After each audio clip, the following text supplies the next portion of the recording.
What's your I finally met my online friend horror story? I met a really cool group of people from a chat group website called Zad that lives in minimal distance away from me, like maybe 15 minutes, and the horror story part is that I was in my emo phase and probably made a great lasting impact on their lives as a hot topic connoisseur.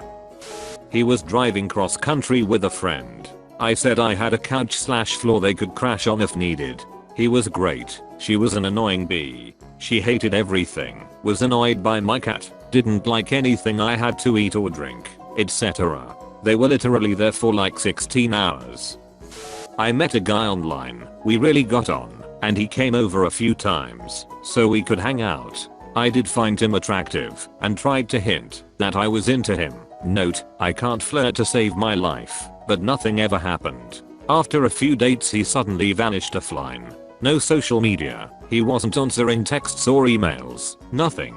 I thought he'd ghosted me. After 6 months he reappears. I asked him where he'd been, and he said I don't want to talk about it. A few weeks after, there was a fad where people were googling their names and posting humorous stories they had found about similar people with their name.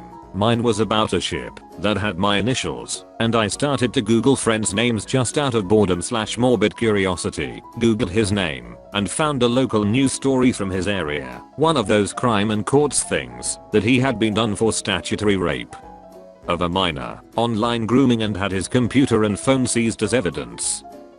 This is way back in the mid-90s. Bulletin board systems were all the rage. I made friends with this guy from NC. He was friends with a bunch of us from my dorm, mostly females, which should probably have been a red flag, but I was extremely naive at the time. A couple months in, he mentioned he was coming to our state for a wedding and asked if he could come by our college to meet everyone. It was agreed he'd sleep in my dorm room, since my roommate was almost never around. Now, there was no discussion or thought of X, but I was pretty excited to meet this guy and see if he was as funny and charming as he was online. Well, day arrives, dude shows up.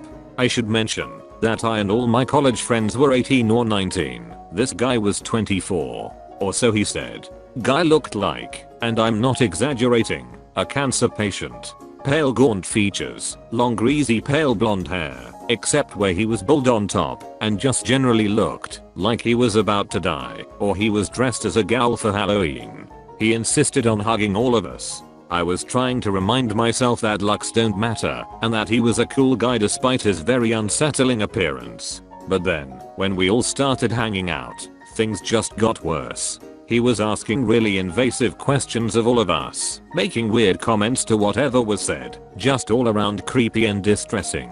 I was sitting on the floor with another friend and actively rocking back and forth from discomfort. I lied and said I had hurt my back, and that sleeping on the floor helped, because that night he kept insisting we could share my tiny twin college bed. Nope. Last time I ever met anyone from that site.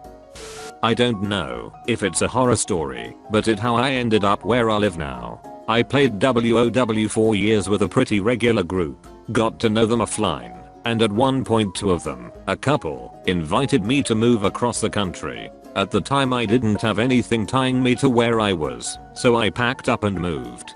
Got out here, moved in with my friends, and everything seemed okay. My buddy was a long haul driver, so he was always gone for days at a time. His girl would try to set me up multiple times with two of her friends at the same time, one in Minnesota. I ended up having a hard time finding work for a while. Finally got a job though, and was putting some money away while helping watch their kids. Out of nowhere one day my buddy accuses me of trying to fool around with his girl. Nothing had ever happened, but I had noticed her spending more and more time in my room when he wasn't there. I knew his history, and his previous relationship had ended after she cheated with a friend of his. He wouldn't listen, so I got kicked out without any warning, and they stole about $1,000 worth of my stuff and later moved. Ultimately it all worked out for me. Cut the friend and his girl out of my life completely and moved on. Now I have a good job here, wife and kids. A guy in a forum for a specific hobby would talk to me a lot, but never revealed his real identity. Until out of the blue he suddenly asked me to please come to see him in hospital, where he died a few weeks later. I used to play WoW with my now ex. Our guild leader actually wound up moving to our state with his wife. My ex and I broke up before we got the chance to hang out with the guy, and right after the breakup he messaged my ex essentially asking if it was cool if he and his wife got me drunk and took advantage of me. Ex showed me screenshots when I was getting my stuff from his place and I cancelled my plans to meet the guy and his wife. My ex had been physically abusive and broke up with me to date the girl he cheated on me with. I'd tried leaving before, but he'd fake suicide attempts and I was so scared he'd go through with it, so I stayed. Even though he was in a new relationship he tried to keep tabs on me and control me, but I saw it as my chance to escape. I happened to move right after we split and he didn't know my new address. I blocked him on everything. Somehow he kept getting information on me though. Turns out the guild leader was feeding him everything. I hadn't deleted the guy off Facebook cause I figured he was only a problem in person.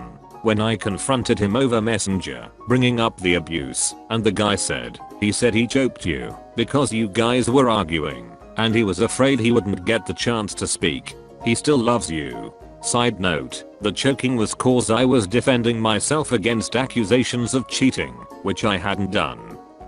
I've been active in numerous online communities over the years and have been fortunate enough to hang out with many of the friends I've made there in person. There's only been one incident I couldn't cope with. He picked me up at the airport, which was very nice of him, and as soon as we got into the car, he started picking his nose. There's a lot that goes through your mind when you hop into a vehicle with someone you've never been alone with and you immediately catch them 2 knuckles deep in their rostrum. I looked quickly away so that he wouldn't know I caught him and be embarrassed if he was just trying to sneak one out before I noticed. If he did notice, he didn't seem embarrassed, so I relaxed a little. I guessed maybe he was just so confident about himself and our friendship that he descended past caring if I saw him take care of a quick boog. Fine, sure. When I finally looked back at him, he was wiping his fingers across his dashboard.